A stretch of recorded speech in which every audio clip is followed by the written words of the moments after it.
Well, Delhi government has released apologies, the COVID SOP for schools, and they have said that there will be no lunch and book sharing, no entry without thermal scanning, daily health monitoring of students will happen, quarantine rooms will have to be made, vaccination of eligible students, no crowding, especially during entry and exits. That's the news coming in from the national capital. Of course, this is in the backdrop of a large number of COVID cases which have mostly been reported from schools in the Delhi NCR region. Naveen, strict measures which the Delhi government has taken and some guidelines issued to schools. Take us through what exactly these guidelines say.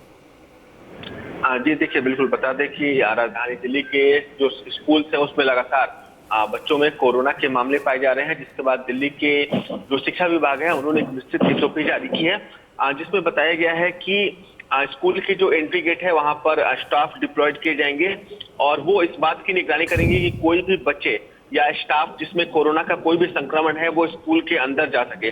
इसके साथ ही school के gate पर thermal screening अभी के समय में mandatory किया गया है और टीचर्स हो, स्टाफ हो या फिर कोई भी गेस्ट जो स्कूल में आना चाहता है उसकी थर्मल स्क्रीनिंग की जाएगी और स्कूल पूरे कैंपस में, चाहे वो लैब हो, क्लासरूम हो या हॉल्स हो, वहां पे सैनिटाइजेशन की व्यवस्था की जाएगी। जो बच्चे हैं वो अपने हाथों को सैनिटाइज कर सके। इसके साथ ही पेरेंट्स के लिए भी एक एडवाइजरी जारी की गई है कि अगर फैमिली के अंदर किसी सदस्य में कोरोना के लक्षण पाए जाते हैं तो वो अपने बच्चों को स्कूल ना भेजे।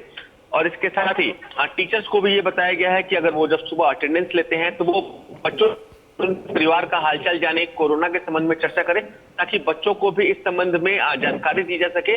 और अगर बच्चों के परिवार में किसी सदस्यों में कोरोना के लक्षण पाए जाते हैं तो उसके प्रचार प्रसार को रोका जा सके। तो इसके लिए शिक्षा विभाग ने एक विस्तृत एसओपी जारी किया है, क्योंकि लगातार पिछले कुछ दिनों से राजधानी दिल्ली के जो तमाम स्कूल हैं उसमें कोरोना संक्रमण के मामले सामने आ रहे थे। Right, and Naveen, are these just generic guidelines which have been issued by the Delhi government, or do they have any punitive action entailed to the same in case of non-compliance? देखिए, सभी schools को निर्देश दिए गए हैं कि जितने भी एसओपीज हैं उन्हें तुरंत आदेश से लागू किया जाए और अगर किसी स्कूल द्वारा इसका पालन नहीं किया जाता है तो जो डीओई है, डायरेक्टोरेट ऑफ एजुकेशन, उनके द्वारा भी कार्रवाई की जाएगी। हमने पिछले साल भी देखा था जब कोरोना के मामले बढ़ रहे थे तो दिल्ली सरकार ने तमाम स्कूलों के लिए एक विस्तृत एसओपी जारी किए थे। इस साल भी जारी किए गए हैं और सभी स्कूलों को भी हिदायत दी गई है कि जल्द से जल्द इनका पालन सुनिश्चित कराया जाए।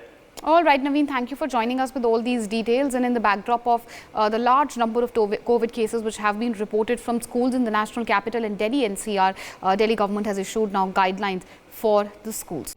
For more such videos, subscribe to the NewsX YouTube channel, hit the bell icon.